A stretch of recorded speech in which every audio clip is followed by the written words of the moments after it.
itu kurang dari 30 suara, bahkan 0 suara di 3.637 TPS. Keren banget. 0 suara di 3.637 TPS. Selisihnya dengan yang dikatakan menang menurut quick count 770.000 suara. Yang saya tahu, pemenang suara terbesar di situ pada saat pileg itu Pak Buya Said Abdullah dengan suara 500.000 lebih, Pak. Ibu Risma, mantan wali kota Surabaya yang disayangi rakyatnya, terpilih 2 kali, Pak. PDI Perjuangan di sana meraih suara 500.000 lebih di 3 kabupaten ini. Apakah ada secara teori maupun empirik bisa dapat 0 suara di 3.637 TPS? Ini agak aneh rasanya. Aneh dengan 0 suara, dan yang kedua ya aneh dengan tingkat partisipasi. Jadi sudah benar kalau ini terus dipersoalkan walaupun kita tidak tahu ya. Paling nanti KPU punya jawaban macam-macam lah ya. Saya dari awal terus terang saja tidak percaya dengan independensi KPU dan Bawaslu, sorry to say ya. Jadi mereka tunduk pada rezim, bagian dari rezim saja. Tapi ya mau diapakan lagi ya. Karena kalau mereka independen, mereka mungkin tidak akan duduk di kursi-kursi tersebut. Itu persoalannya. Atau kalau mereka mau balelo, selesai barangkali. Begitu Sobat Era sekalian. Coba kita bacakan komentar Sobat Era sekalian. Sekali lagi, memang tak masuk akal atau tidak masuk akal ya. Masa 0 suara ya. Rasanya tidak masuk akal memang.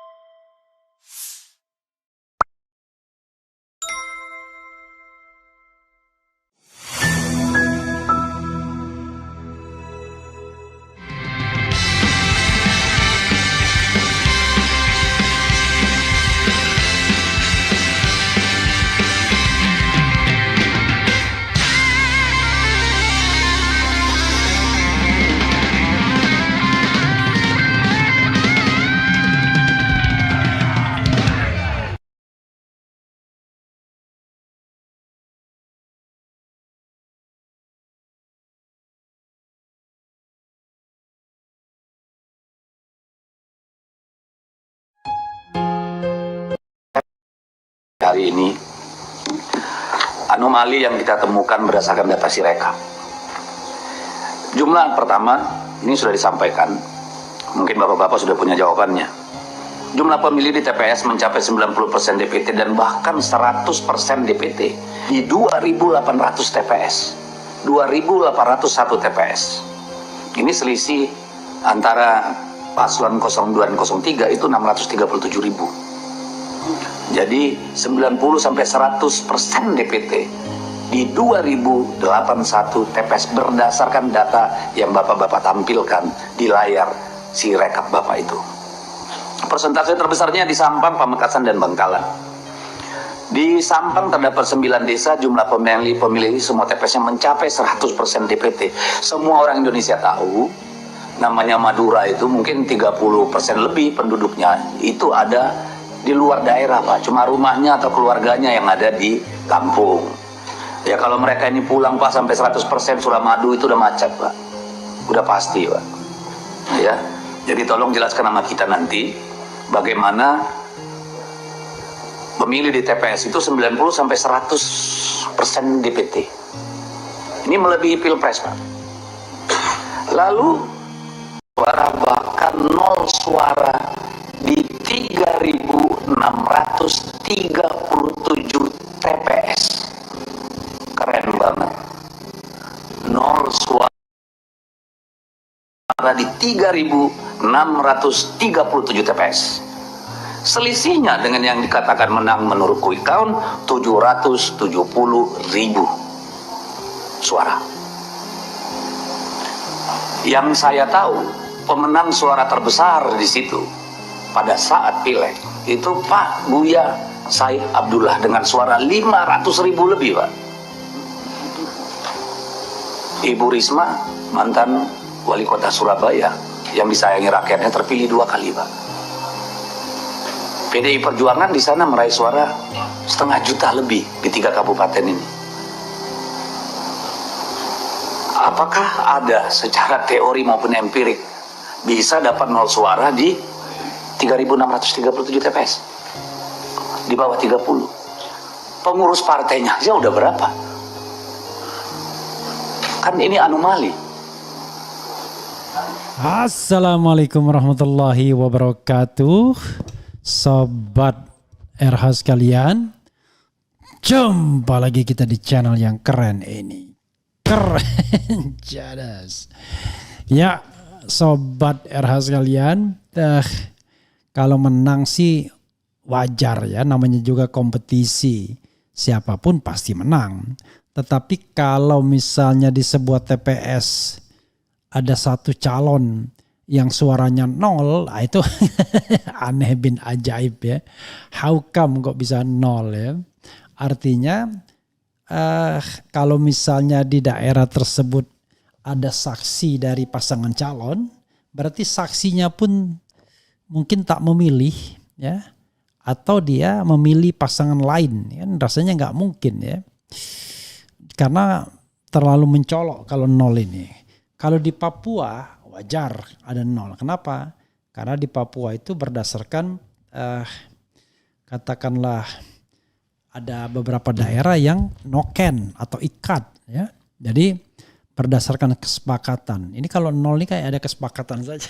Padahal kalau kita menggunakan pemilihan secara langsung, umum, bebas, rahasia, terutama rahasia yang jujur dan adil, rasanya kok masa sih 0 ya. Apalagi yang dicalonkan tuh bukan orang yang sama sekali tidak dikenal, mantan wali kota 2 periode. Jadi masuk akal juga kalau PDIP protes. Like I said ya, saya bukanlah pendukung PDIP, tapi kalau dia benar ya kita dukung ya. Dia berani melawan kekuasaan yang zolim, kita dukung.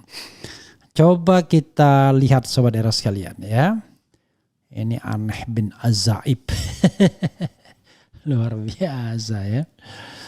Oke, coba kita bacakan ya. PDIP protes ke KPU soal Pilgub Jatim. Risma 0 suara di 3.637 TPS. 1 TPL saja unusual. Kalau mestinya udah layak ini diulang ya. Jakarta, CNN Indonesia. Anggota DPR fraksi PDIP Dedi Yefri Sitorus menyampaikan protes ke KPU karena calon gubernur wakil gubernur Jawa Timur Tri Risma hari ini Zahrul Azhar Asumta tak memperoleh satupun suara di 3.637 TPS. Dedi menilai hal tersebut aneh. Dedi mengklaim mendapatkan informasi tersebut berdasarkan data yang diunggah KPU pada situs Sirekap. Jumlah pemilih 03 di TPS 03 itu, Ibu Risma itu kurang dari 30 suara. Bahkan 0 suara di 3.637 TPS ya.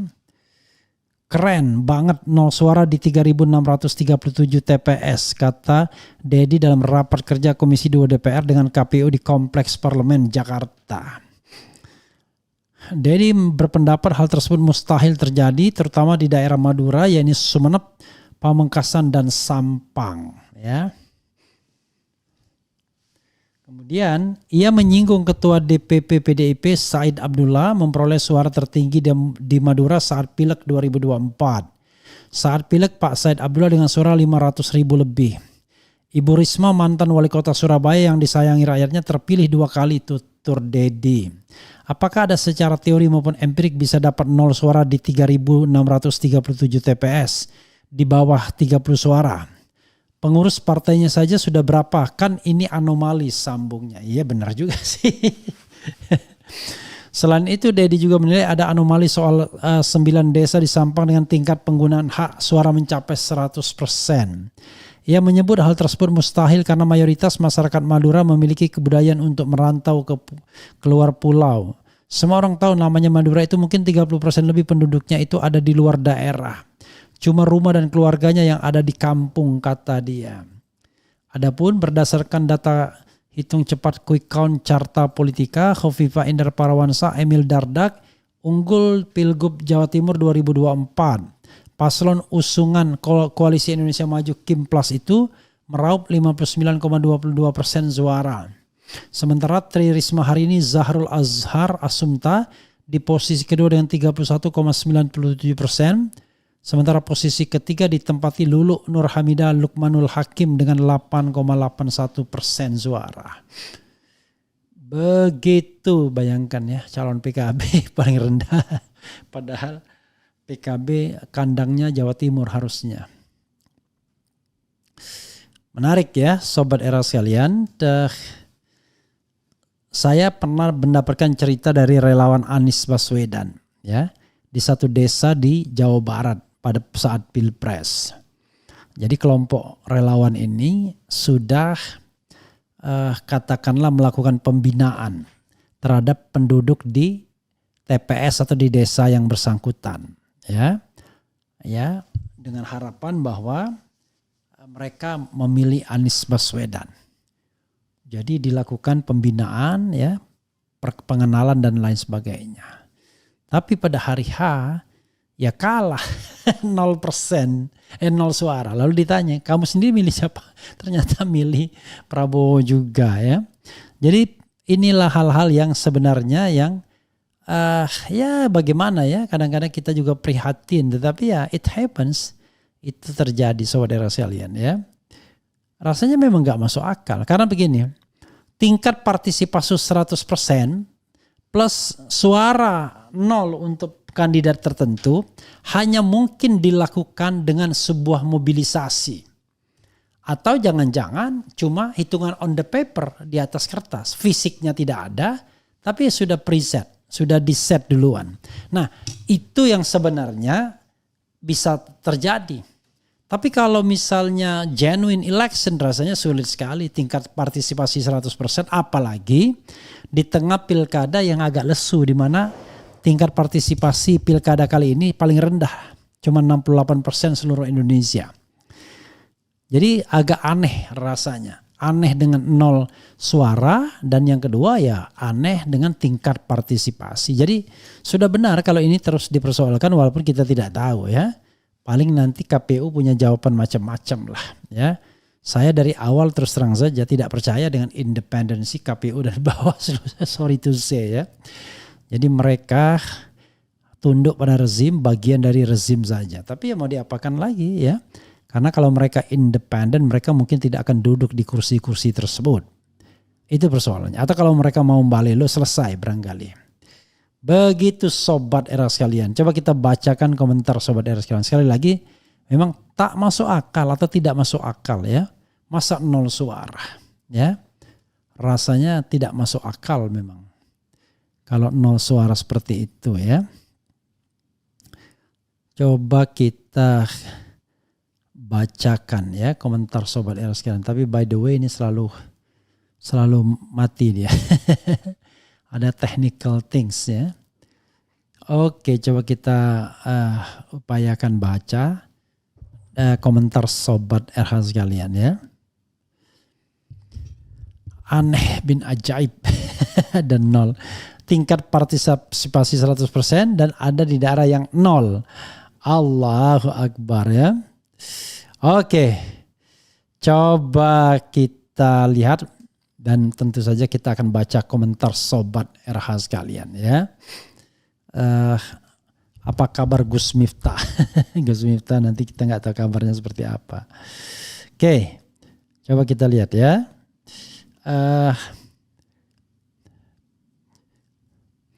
Jatim tambah lucu dan aneh. Nggak masuk akal kalau dibilang nggak curang. Luar biasa 3.637 TPS Risma 0 suara. Bukan 3.630 ya 3.637 ya. Jatim harus diulang. Permainan penguasa ndak masuk akal. Siapa yang menang di Jatim dengan curang hasilnya haram. Makan pakai duit haram terus kasih keluarga. Ingat mati azab kubur. Kapan Indonesia bisa maju rakyatnya sejahtera makmur? Mariadi kan sudah dibayar dengan bagi-bagi hibah. PKS 2029 akan kalah dengan munculnya Gubernur Deddy Mulyadi. Menang menerima kalah nggak terima, ada-ada saja kalian. Ya kalau jujur sih nggak ada masalah ya.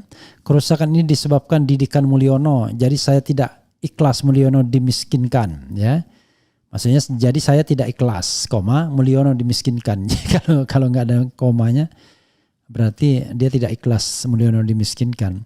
Assalamualaikum Bang RH, tolong bahas tentang PMI yang mau diakuisisi dan dipolitisasi oleh Agung Laksono dan dibackingi Menkes BGS ya, luar biasa ya. BGS yang hartanya banyak sekali ya, ratusan miliar hartanya. Kemudian pengalaman di Pilpres saja diduga bermacam-macam kecurangan telah terjadi. Gimana negara ini mau berkah? Wallahu alam ya. Hakim nyatakan dissenting opinion artinya sah ada kecurangan. Kemudian Jatim harus diulang Bang. Risma adalah tokoh besar Jatim, orangnya sederhana dan sangat penyayang. Adili Jokowi fufu fafa bansos lah.